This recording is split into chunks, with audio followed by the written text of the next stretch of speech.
जय हिंद भाई सभी को। अभी आज का जो क्लास है वो आपका साइंस का रहने वाला है और अभी जितनी भी आप लोगों की क्लास हुई है, ठीक है, बिल्कुल अच्छे तरीके से करवाई गई हैं और उम्मीद है कि आप लोगों को भी बिल्कुल परफेक्टली वो चीज़ें समझ में आने लग रही होंगी।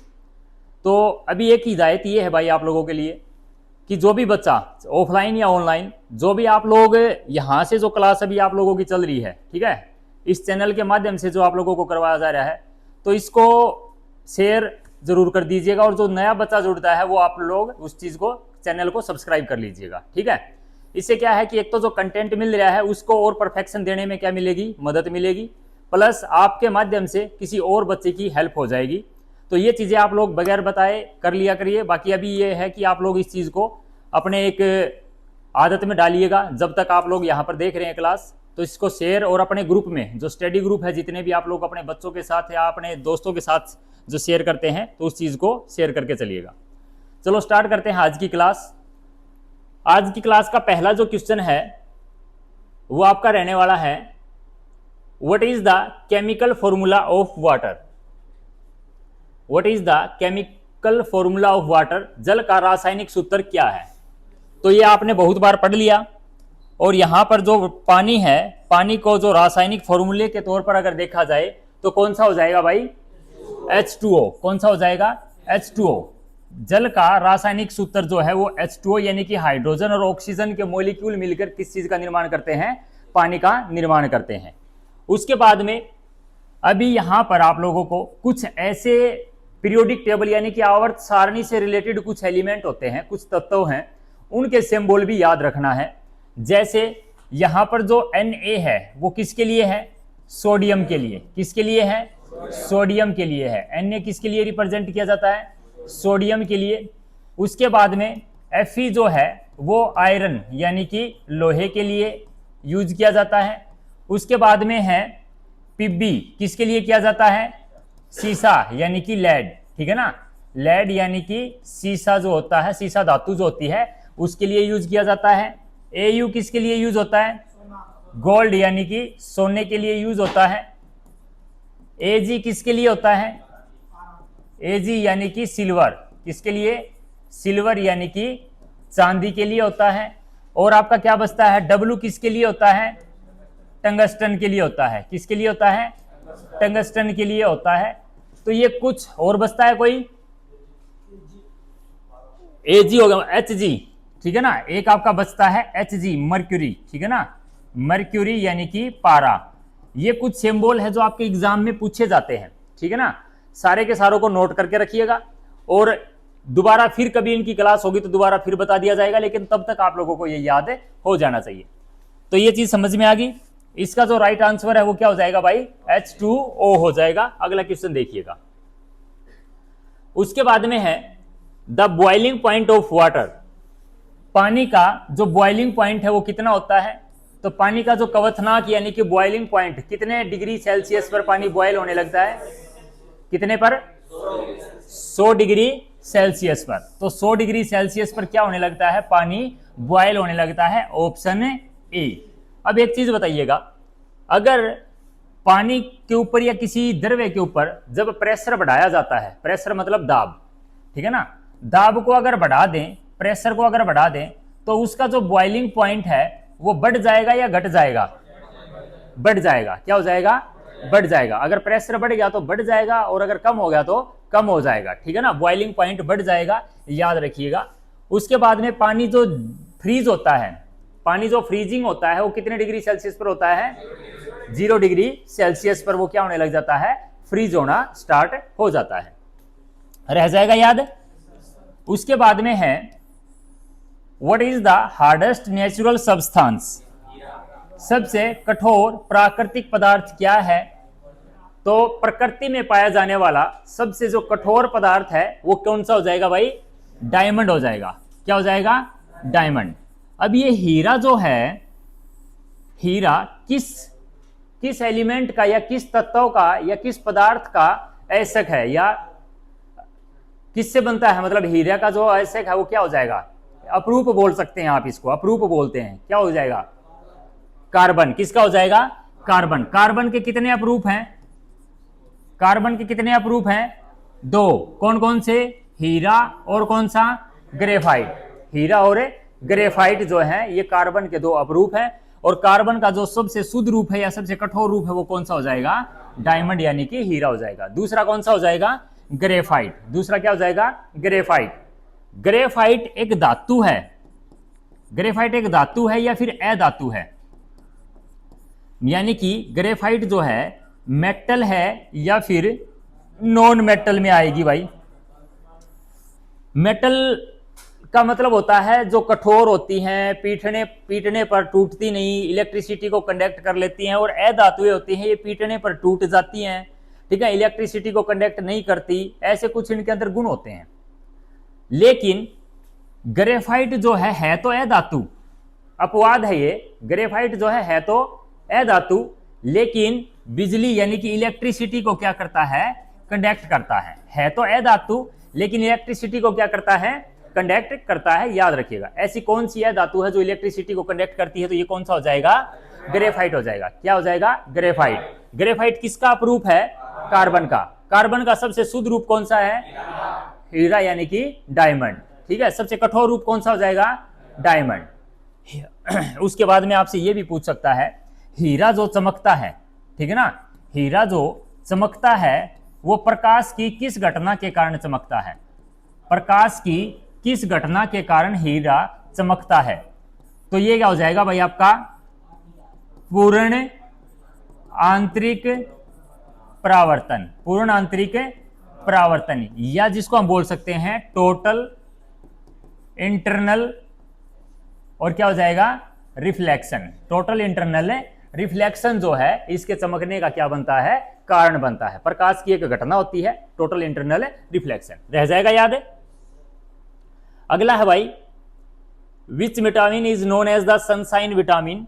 कौन सा विटामिन सनशाइन विटामिन बी कहलाता है? विटामिन ए, सी, डी या फिर बी? यानी कि इसमें क्या है, विटामिन को सनशाइन विटामिन कहते हैं, ठीक है, जो सनलाइट से हमारे को मिलता है, जो हमारे अंदर विटामिन डी की कमी को पूरा करता है। तो कौन सा हो जाएगा भाई? विटामिन डी ही हो जाएगा। ऑप्शन कौन सा ठीक हो जाएगा? C option. विटामिन डी जो है वो सनशाइन विटामिन के नाम से जाना जाता है। इसको हार्मोन विटामिन भी कहा जाता है। कौन सा विटामिन है? Hormone vitamin. सूर्य की लाइट में आपसे पूछा जाए, सनलाइट में, सूर्य की रोशनी में, ठीक है ना, या सनलाइट में जो विटामिन फॉर्म होता है वो कौन सा है? Vitamin D. या आपसे ये पूछा जा सकता है, इंस्टेंटली कौन सा विटामिन फॉर्म होता है? तुरंत प्रभाव से हमारे शरीर में कौन सा विटामिन बनता है? तो कौन सा बनता है? विटामिन डी बनता है। रह जाएगी याद? यस। उसके बाद में विटामिन डी का क्या रासायनिक नाम याद है? थोड़ा सा याद रखिएगा, हर चीज को दो दो तीन तीन बार बताई जाएगी भाई, फिर भी यहां पर क्या हो जाएगा? विटामिन डी जो है, तो विटामिन डी में किस चीज की मात्रा होती है? कैल्शियम। किसकी मात्रा होती है? कैल्शियम। किस चीज की कमी को पूरा करेगा? कैल्शियम की कमी को क्या करेगा? पूरा करेगा। इसलिए इसका जो केमिकल नेम है, जो रासायनिक नाम है, वो हो जाएगा कैल्सीफेरोल। क्या हो जाएगा? कैल्सीफेरोल। क्या हो जाएगा? कैल्सीफेरोल जो है विटामिन डी का रासायनिक नाम हो जाएगा। समझ में आया? अगर विटामिन डी की कमी होगी, अगर विटामिन डी की कमी हो गई तो कौन सा रोग हो जाएगा मेरे भाई? कौन सा रोग हो जाएगा? रिकेट्स नाम का एक रोग हो जाएगा, ठीक है ना। रिकेट्स जो रोग है, अगर आपसे पूछ ले किससे संबंधित है, तो तुम क्या बताओगे? हड्डियों से संबंधित है, यानी कि बोन से रिलेटेड है। विटामिन डी की कमी से कौन सा रोग होगा? रिकेट्स। रिकेट्स रोग शरीर के किस हिस्से से रिलेटेड है? हड्डियों से। किससे रिलेटेड है? हड्डियों से रिलेटेड है। दूसरा, एक और भी रोग है जो विटामिन डी की कमी से होता है। कौन सा हो जाएगा? शाबाश। कौन सा हो जाएगा? ओस्टियोमलेशिया। कौन सा हो जाएगा? ओस्टियोमलेशिया, ठीक है ना। ओस्टियोमलेशिया जो रोग है, वो रोग भी किसकी वजह से होता है? विटामिन डी की कमी से, ठीक है ना। ये जो रोग है खासकर बड़ों में होता है, बड़े जो वयस्क जो लोग हैं उनमें, और ये रिकेट्स जो होता है ये लगभग किसमें होता है? बच्चों के अंदर होता है। रह जाएगी याद? यस, इतनी याद रखिएगा, उसके बाद और बात करेंगे। अगला जो है what is the main component of LPG? LPG का मुख्य घटक क्या है? क्या हो जाएगा? पक्का? एलपीजी का पूछा है यार, तुमने सीएनजी पढ़ लिया होगा इसको, है ना साहू? सीएनजी के और कोई? Akshay?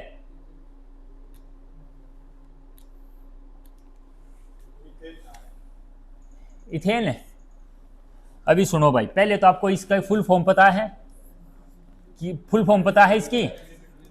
Liquefied petroleum gas, liquefied petroleum gas.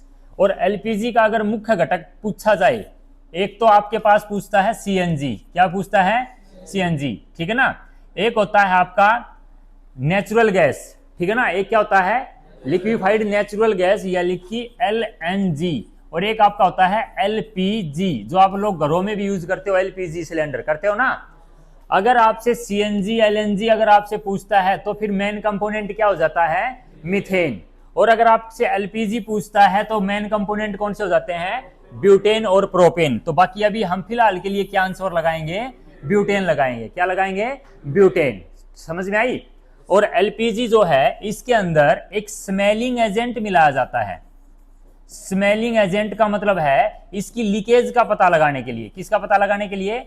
Leakage का पता लगाने के लिए एक स्मेलिंग एजेंट मिलाया जाता है। तो क्या होता है वो? एक स्मेलिंग एजेंट मिलाया जाता है, स्मेल आए उसका। तो इसका होता है भाई मिथाइल इथाइल मरकैप्टन। क्या होता है? Ethyl mercaptan. क्या होता है? इथाइल मरकैप्टन जो होता है, इससे आपको क्या पता चलता है? उसकी स्मेल का पता लगता है। रह जाएगा याद? अगला है हु डिस्कवर्ड ग्रेविटी? गुरुत्वाकर्षण बल की खोज किसने की थी? अल्बर्ट आइंस्टीन, गैलीलियो, न्यूटन या फिर आर्किमिडीज? किसने दिया था भाई? जो गुरुत्वाकर्षण बल है, गुरुत्वाकर्षण बल से क्या समझते हो आप? जब पृथ्वी चीजों को अपनी तरफ खींचती है तो उस बल को क्या कहा जाता है? गुरुत्वाकर्षण बल कहा जाता है। क्या कहा जाता है? गुरुत्वाकर्षण बल कहा जाता है। तो ये जो बताने वाला था वो कौन था भाई? आइजैक न्यूटन था। कौन था?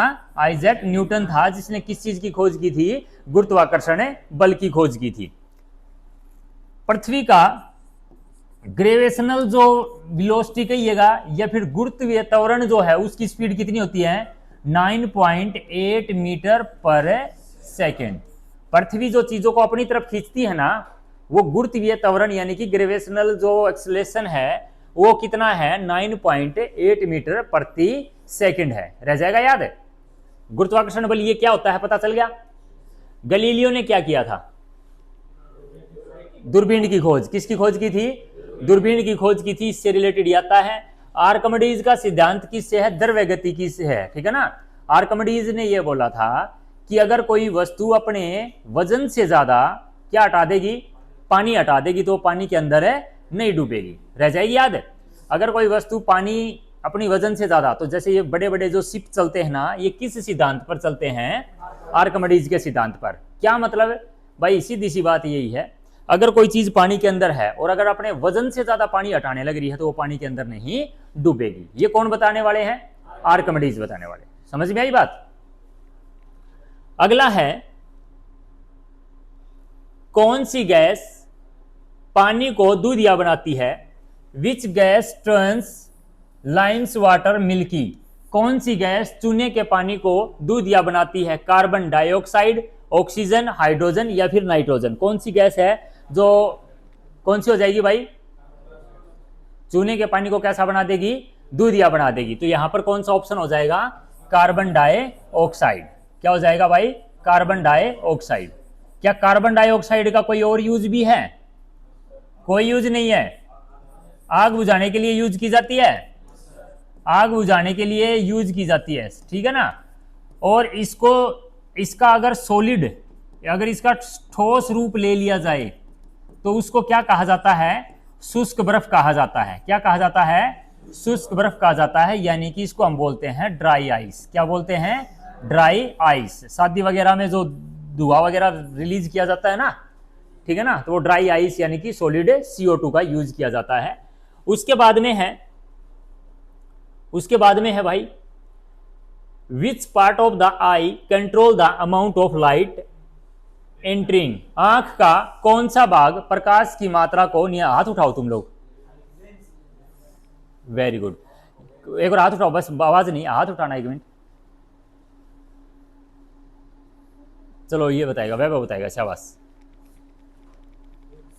लेंस, बैठ जा। हाँ सोम, हाँ तू बता, बैठ जा, शाबाश। हाँ तू बता। हाँ साऊ, अक्षय भाई, प्रकाश की मात्रा को कौन नियंत्रित करेगा भाई?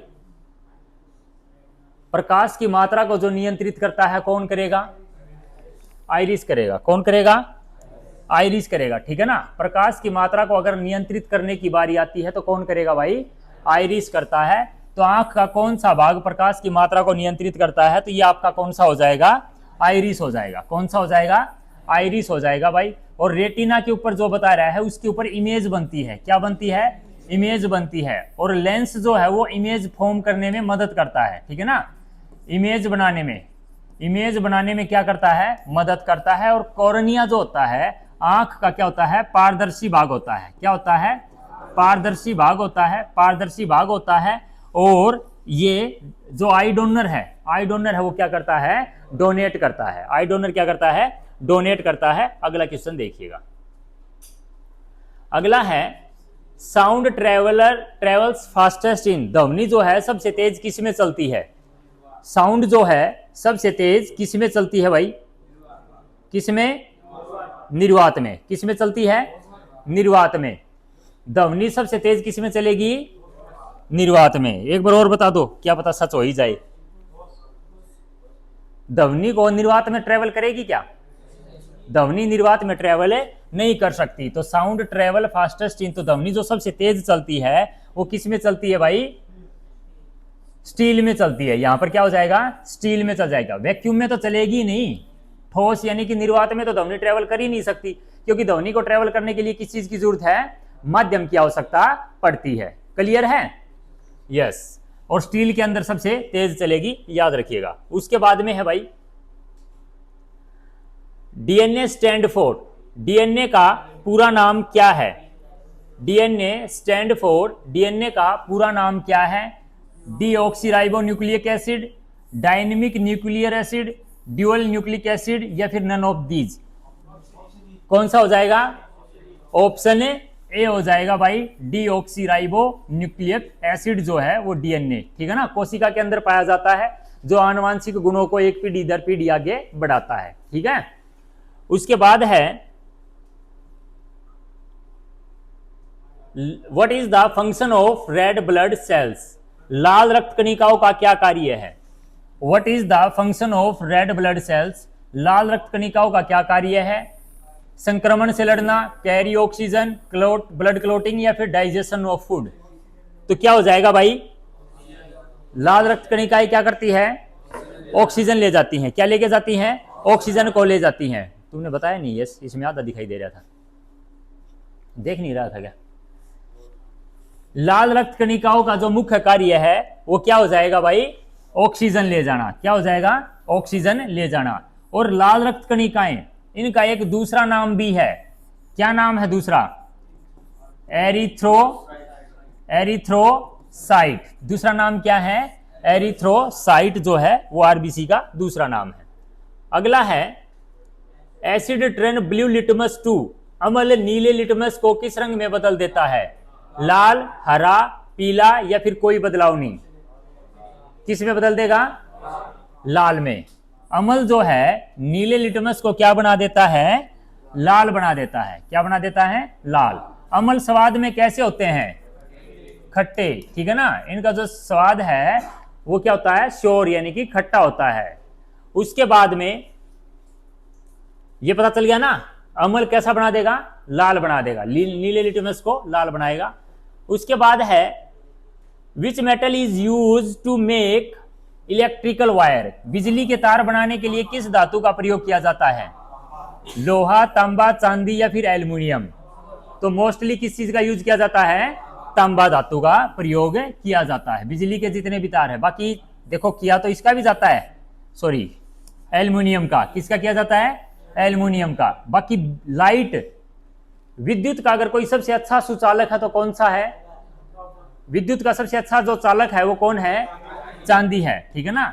चांदी जो है विद्युत का सबसे अच्छा सुचालक है। चांदी के तार बनाए जा सकते हैं क्या, बनाए तो जा सकते हैं, लेकिन बना लोगे क्या, हैं जिस हिसाब से अभी चांदी चल रही है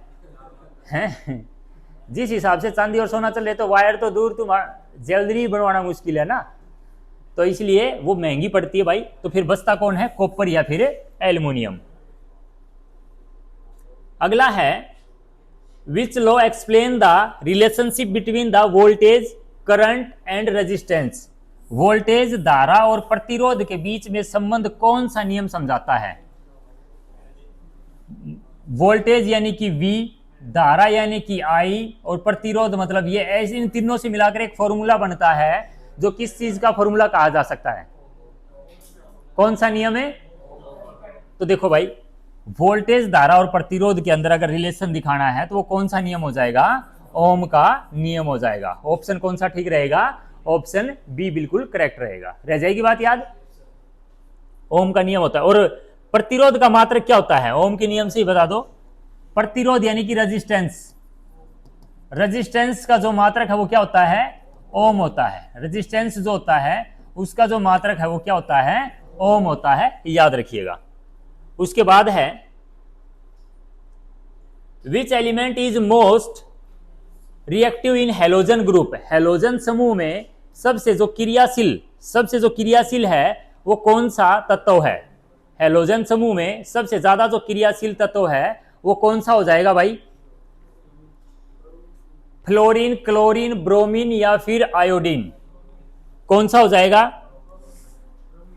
कौन सा, यहां पर हो जाएगा भाई हेलोजन समूह में सबसे जो क्रियाशील तत्व है वो आपका हो जाएगा फ्लोरीन। कौन सा हो जाएगा, फ्लोरीन। एक तो हल्का साइज और इसका सबसे ज्यादा विद्युत ऋणात्मक है, ये सबसे ज्यादा क्या है, इलेक्ट्रिक नेगेटिव जो चार्ज है सबसे ज्यादा विद्युत ऋणात्मक है, इसलिए फ्लोरीन जो है सबसे अभिक्रियाशील तत्व क्या हो जाएगा, तत्व हो जाएगा। और सबसे ज्यादा क्रियाशील धातु कौन सी है, सबसे क्रियाशील यानी कि रिएक्टिव क्रियाशील अगर धातु की बात की जाए तो कौन सी है सबसे, चलो भाई धातु नहीं पता चल पा रहा है तो तत्व बता दो फिर, एलिमेंट सबसे क्रियाशील तत्व कौन सा है पीरियोडिक टेबल में। पोटेशियम, क्या हो जाएगा, पोटेशियम हो जाएगा भाई। अगला है किसी कोशिका में माइटोकॉन्ड्रिया का क्या कार्य है। What is the function of mitochondria in a cell. किसी कोशिका में माइटोकॉन्ड्रिया प्रोटीन बनाता है, ऊर्जा निर्माण, अपशिष्ट हटाना या फिर डीएनए, क्या करेगा भाई, ऊर्जा उत्पादन करेगा। क्या करेगा, ऊर्जा उत्पादन करेगा। तो यहां पर कोशिका माइटोकॉन्ड्रिया कौन सा ऑप्शन ठीक हो जाएगा, बी ऑप्शन। 38 याद रखना, बाद में इस चीज के बारे में कंप्लीट, एटीपी 38 एटीपी मिलकर, ठीक है ना, ऊर्जा निर्माण करते हैं किसके अंदर है, माइटोकॉन्ड्रिया के अंदर। माइटोकॉन्ड्रिया को ऊर्जा का पावर हाउस भी कहते हैं। क्या कहते हैं, पावर हाउस, ऊर्जा ग्रह। माइटोकॉन्ड्रिया को कोशिका का क्या कहते हैं, ऊर्जा ग्रह यानी कि पावर हाउस भी कहा जाता है, याद रखिएगा। अगला है the refractive index of diamond is. हीरे का अपवर्तनांक लगभग कितना होता है, 1.5, 1.9, 2.4 या फिर 3.0, कौन सा हो जाएगा, 2.4 हो जाएगा। क्या हो जाएगा, 2.4 हो जाएगा। यहां पर राइट ऑप्शन हीरे का अपवर्तनांक। और ये बताया ही था, हीरा चमकता क्यों है, प्रकाश की किस घटना के कारण हीरा चमकता है, पूर्ण आंतरिक परावर्तन की वजह से। अगला है which of the following is not a green house gas. Green house gas जो पृथ्वी के कई बार क्या है, पृथ्वी की इन्वायरमेंट में ग्रीन हाउस गैस बहुत ज्यादा मात्रा में अगर बढ़ गई ना तो पृथ्वी का टेम्परेचर धीरे धीरे क्या होने लग जाएगा, इंक्रीज होने लग जाएगा, बढ़ने लग जाएगा। इसमें से एक गैस ऐसी है जो ग्रीन हाउस गैस नहीं है, बाकी सारी की सारी पृथ्वी की इन्वायरमेंट के लिए हानिकारक ही है, ये मान के चलो। अगर इनकी मात्रा बढ़ती है तो हानिकारक है, बट एक गैस ऐसी है जो बढ़ेगी तो कोई दिक्कत नहीं है, बिल्कुल अच्छी है। कौन सी हो जाएगी? ऑक्सीजन। कौन सी हो जाएगी भाई? ऑक्सीजन। ऑक्सीजन जो गैस है वो ग्रीन हाउस गैसों में नहीं आती, वरना नाइट्रस ऑक्साइड, कार्बन डाइऑक्साइड और मीथेन, अगर इनकी मात्रा बढ़ जाएगी तो पृथ्वी का जो टेम्परेचर है वो क्या हो जाएगा? बढ़ जाएगा। ठीक है ना। अभी जैसे गर्मियों में अधिक गर्मी, सर्दियों में अधिक सर्दी होनी स्टार्ट हो रही है ना, तो ये बस ग्रीन हाउस गैसों का ही प्रभाव है। अगला है, कौन सी ग्रंथि को, हाथ ऊंचा करेंगे, हाथ ऊंचा करे भाई, कौन सी ग्रंथि को मास्टर ग्रंथि कहा जाता है? तू बता भाई। पीछे पीछे, हाँ ना, तेरे साइड में, हाँ। कौन सा ऑप्शन ठीक रहेगा इसमें? कौन सी ग्रंथि मास्टर ग्रंथि कहलाती है? बता बता, जल्दी बता, शाबाश। पीछे भाई, हाँ तू।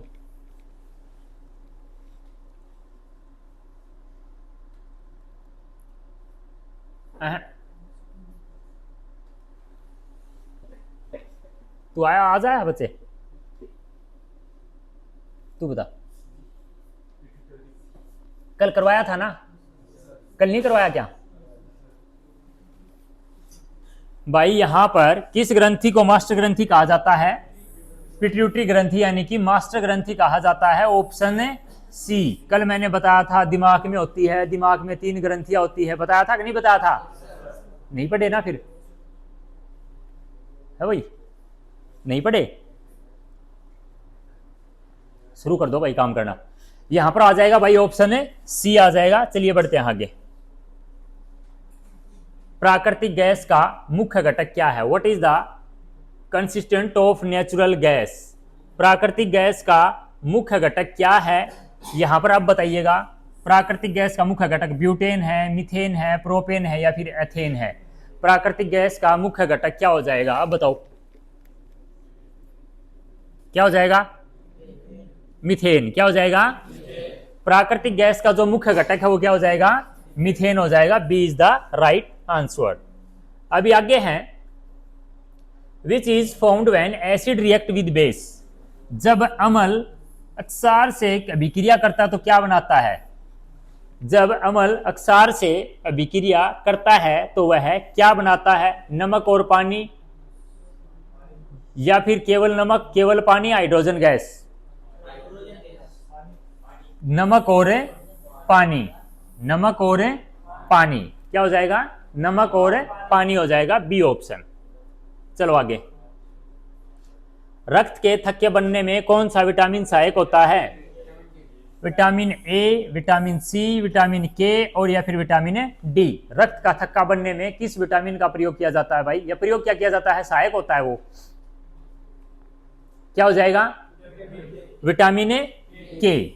ठीक है ना। रक्त के थक्के बनने में विटामिन के क्या करेगा? आपकी मदद करता है। विटामिन के की अगर कमी हो जाएगी तो क्या नहीं होगा भाई? ब्लड क्लोटिंग नहीं होगी। क्या नहीं होगी? ब्लड क्लोटिंग जो है वो आपकी नहीं होगी विटामिन के की कमी से। विटामिन के का रासायनिक नाम याद है क्या?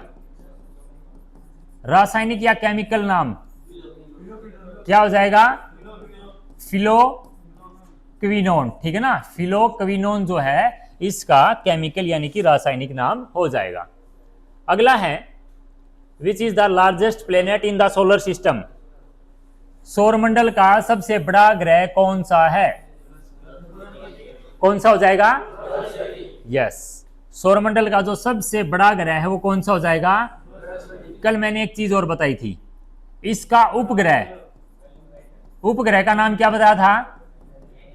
गैनीमेड। कौन सा बताया था? गैनीमेड जो है इसका सबसे बड़ा उपग्रह हो जाएगा। रक्तचाप मापने के लिए कौन सा उपकरण प्रयोग किया जाता है? जो आप हाथ पे लगा के करते हो ना। Very good. यानी कि एक बच्चे ने बिल्कुल, क्योंकि तूने याद कर रखा था इसलिए तेरे को पता लग गया है ना।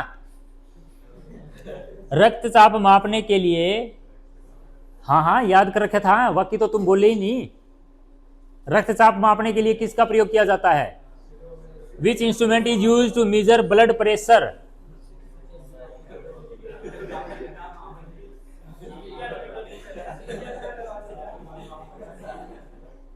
थोड़ा क्वेश्चन को पढ़ लेना, ठीक है भाई।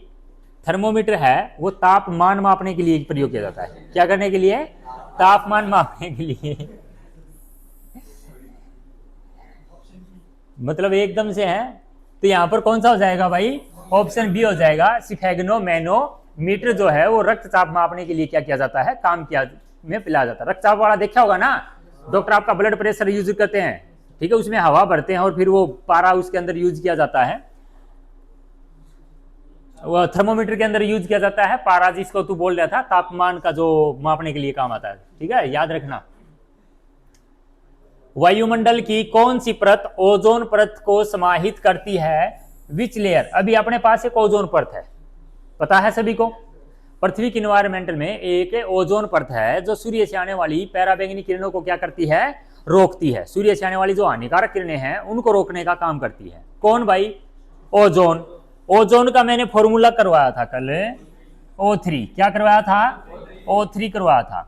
तो ये वायुमंडल की कौन सी, पहले बात तो आपको ये पता होना चाहिए कि वायुमंडल में कितनी परत काउंट करते हैं हमें? 5, ठीक है ना। नीचे ही नीचे आपकी शोभ मंडल होती है, ठीक है ना, या जिसको आप क्या बोलते हो? ट्रोपोस्फियर बोलते हो। क्या बोलते हो? ट्रोपोस्फियर। उसके बाद स्ट्रेटोस्फियर होती है जो समताप मंडल बोलते हो। उसके बाद फिर होती है मीजोस्फियर, मध्य मंडल, फिर आइनोस्फियर, फिर एक्सोस्फियर, ऐसे करके टोटल कितनी परत होती है? 5। लेकिन जो वायुमंडल की परत ओजोन की बात की गई है तो वो किसके अंदर होती है भाई? स्ट्रेटोस्फियर, यानी कि इसको हिंदी में अगर हम बात करें तो समताप मंडल। किसमें हो जाएगी? समताप मंडल। और पृथ्वी के एनवायरनमेंट में 15 किलोमीटर से 35 किलोमीटर के दूरी पर ये क्या है? परत पाई जाती है, याद रखिएगा, रह जाएगी याद। अगला है एंजाइम का मुख्य कार्य क्या होता है? एंजाइम जो होते हैं वो ऊर्जा प्रदान करते हैं, अभिक्रियाओं को तेज करते हैं, या संरचनात्मक समर्थन करते हैं, या ऑक्सीजन का परिवहन करते हैं। कौन सा होना चाहिए साहू? यस भाई, एंजाइम एक उत्प्रेरक का काम करते हैं, ठीक है ना। एंजाइम क्या करते हैं? कि उत्प्रेरक का काम करते हैं, ठीक है ना, कैटालिस्ट का काम करते हैं। तो ये हो जाएगा आपका speed of reaction. Speed of reaction का मतलब जब तुम वो क्या करते हैं, भोजन खाते हैं, आपका भोजन क्या है? डाइजेस्ट होता है पेट के अंदर।